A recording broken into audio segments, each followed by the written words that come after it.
Bismillahirrahmanirrahim. Assalamualaikum warahmatullahi wabarakatuh. Perkenalkan, nama saya Sulfa Mulyani, NPM 17175056 dari Universitas Pancasakti Tegal. Hari ini saya akan mempresentasikan mengenai proposal rencana usaha yang telah saya buat. Untuk nama usahanya yaitu Doyan Ngemil dan nama produknya yaitu Makaroni Nagi, untuk memenuhi tugas mata kuliah kewirausahaan di semester 8. Untuk yang pertama yang akan kita bahas yaitu bab 1, pendahuluan, yaitu ada profil usaha, latar belakang usaha, tujuan usaha, dan kelebihan usaha. Untuk yang pertama yaitu jenis usaha.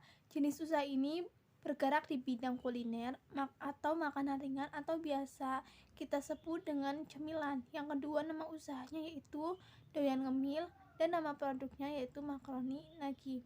Yang ketiga, latar belakang usaha. Latar belakang dibuatnya proposal rencana usaha ini yaitu saat ini cemilan atau makanan-makanan ringan bisa dikatakan sangat sering dicari oleh orang untuk dibeli dan dikonsumsi. Hal ini dikarenakan cemilan ini sangat mudah didapatkan dan juga praktis sehingga konsumen sering memburu cemilan untuk dibeli. Pandemi COVID-19 menyebabkan manusia harus mengurangi aktivitas di luar rumah, sehingga cemilan banyak dicari untuk menemani aktivitas di dalam rumah. Hal ini sesuai dengan survei yang dilakukan oleh Mondelez, yaitu survei The State of Snacking 2020 menemukan bahwa pandemi telah merubah kebiasaan masyarakat Indonesia akan konsumsi dan pembelian makanan ringan, di antaranya 1. Pandemi COVID-19 meningkatkan kebutuhan cemilan harian orang Indonesia. 2. Lebih tinggi dari rata-rata global. Ternyata 60% orang Indonesia lebih banyak ngemil selama pandemi dibanding sebelumnya. Jadi selama pandemi COVID-19 ini yang dimulai pada awal 2020 ini menyebabkan ada perubahan kebiasaan orang Indonesia yang tadinya itu tidak suka ngemil menjadi suka ngemil. Dan di sini itu lebih tinggi dari rata-rata global. Ternyata 60% orang Indonesia itu lebih sukanya ngemil selama pandemi COVID-19. Selain itu, latar belakang dibuatnya proposal rencana usaha ini yaitu untuk menyalurkan hobi. Karena saya itu menyukai dunia kuliner, jadi saya ingin mengembangkan hobi saya untuk menjadi usaha yang bisa membuka peluang usaha bagi orang lain. Dari latar belakang tersebut, saya ingin membuka sebuah usaha baru di bidang kuliner dengan nama usaha Doyan Ngemil, dan nantinya akan memproduksi cemilan-cemilan yang banyak diminati oleh masyarakat Indonesia.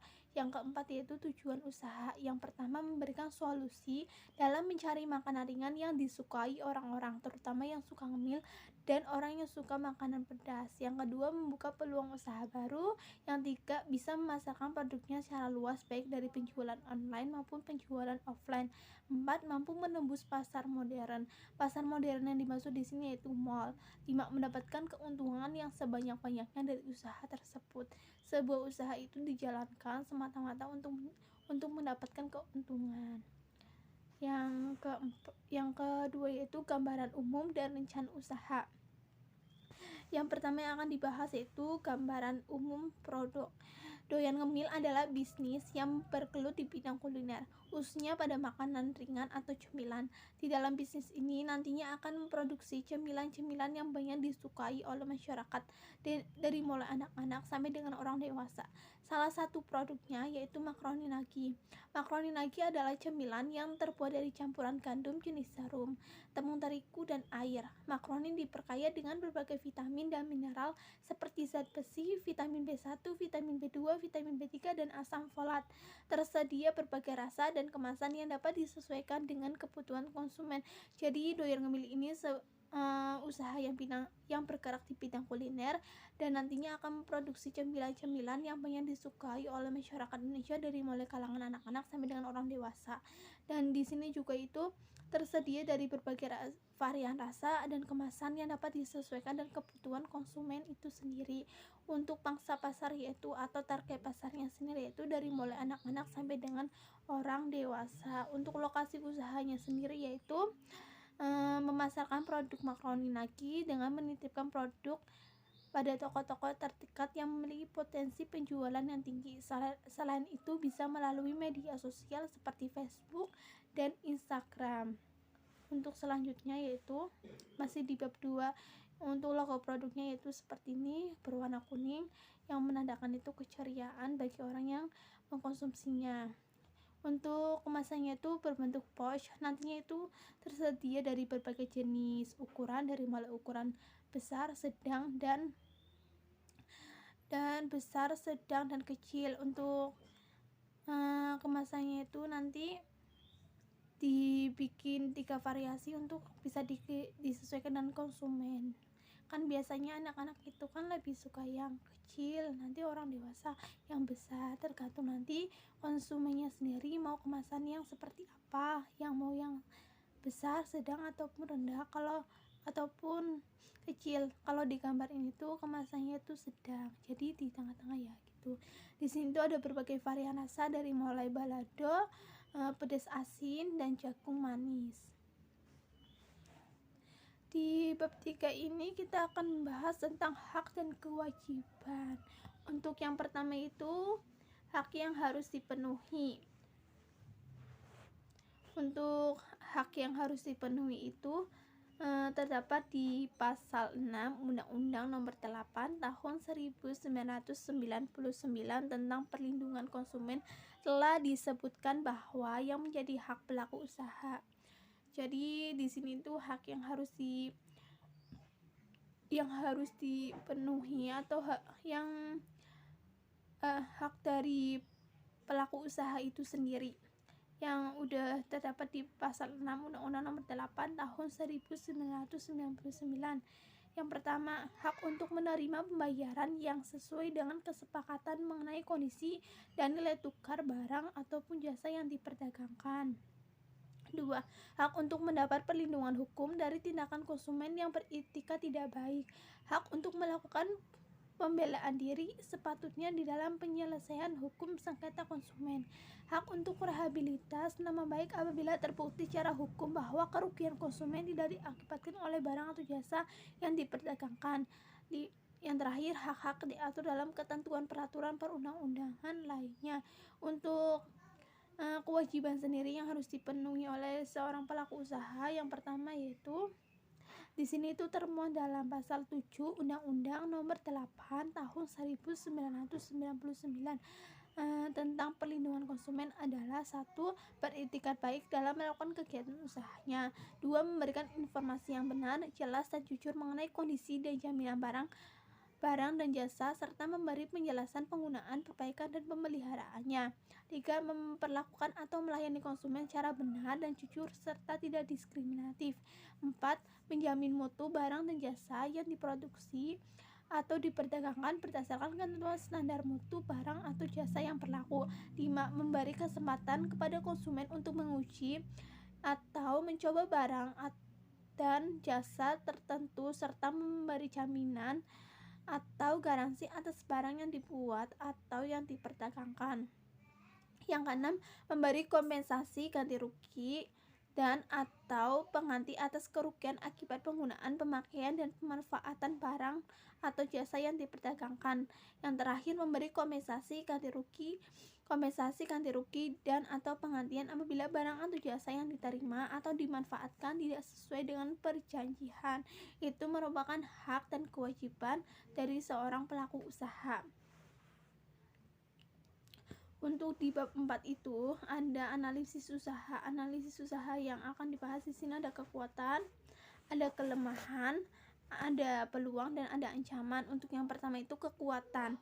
Kekuatan sendiri dari usaha doyan ngemil ini yang pertama itu menjual produk yang dapat dikonsumsi atau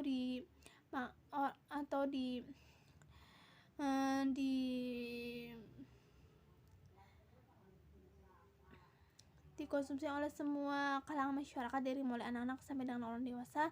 Yang kedua, bahan produk yang terjamin dan higienis karena produksi sendiri jadi barang bakunya itu higienis ya.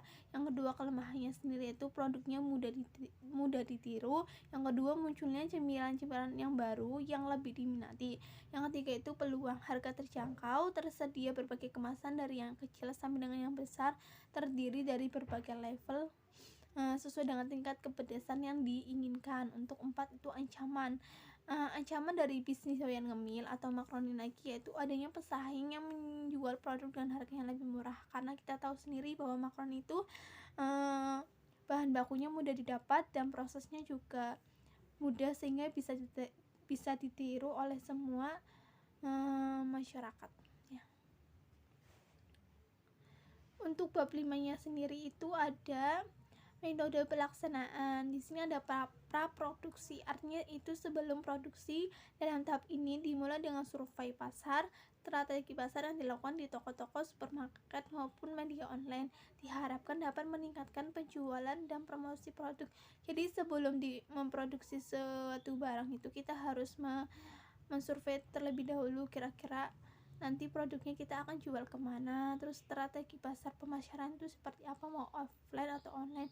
Di sini saya itu melakukan survei pasar, mengenai strategi pasar yang dilakukan dengan melihat kira-kira toko-toko mana saja yang nantinya akan dititipkan produk doyan ngemil ini. Untuk yang kedua itu ada fabrikasi produksi. Pada tahap ini saya melakukan tahap produksi produk makaroni sebagai berikut. Yang pertama, kita harus menyiapkan alat dan bahan. Untuk alatnya sendiri itu ada wajan, kompor gas, tabung gas, spatula, tampa, irus, sendok, baskom, dan penyaring. Untuk bahannya sendiri itu ada makaroni, bumbu halus, minyak goreng, penyedap rasa, bumbu cabai bubuk, bumbu balado, dan bumbu rasa jagung. Untuk selanjutnya itu ada proses produksi atau proses pembuatan dari produk makaroni nagi ini. Untuk yang pertama itu goreng makaroni yang telah disiapkan sampai warnanya itu berubah kecoklatan ya. Untuk yang kedua, kemudian ditiriskan. Untuk mengurangi minyak yang ada di makaroni, tambahkan bumbu penggurih atau penyedap rasa, aduk hingga rata. Setelah bumbu penggurih atau penyedap rasa teraduk rata, berikan bumbu sesuai dengan selera, sesuai dengan level kepedasan. Jadi di sini disesuaikan dengan selera konsumen sendiri ya. Ada yang rasa balado, ada yang rasa jagung, ada yang pedas asin. Di sini juga disesuaikan dengan level kepedasan. Aduk rata sampai tercampur sempurna dan makaroni siap dikemas.